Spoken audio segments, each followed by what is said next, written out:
Kim daha çox zarafat edir? Kim öz fəndlərini təkrar izləyir? Sən fəndim var. Hamı işi də oynadırsan.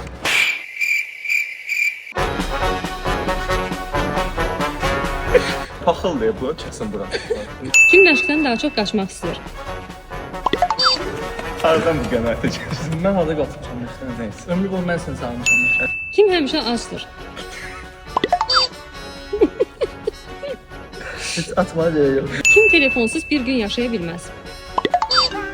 Mən yaşayaram. Arada kitab oxuyuram. Kim musiqisiz məşq edə bilmir?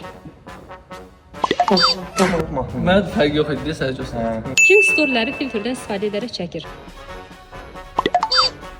Nə teri? Mən story qoymuram axı. Mən niyə göstərsən? Ən çox paylaşma yetirsən də. Mən heç özümü çəkib paylaşmıram.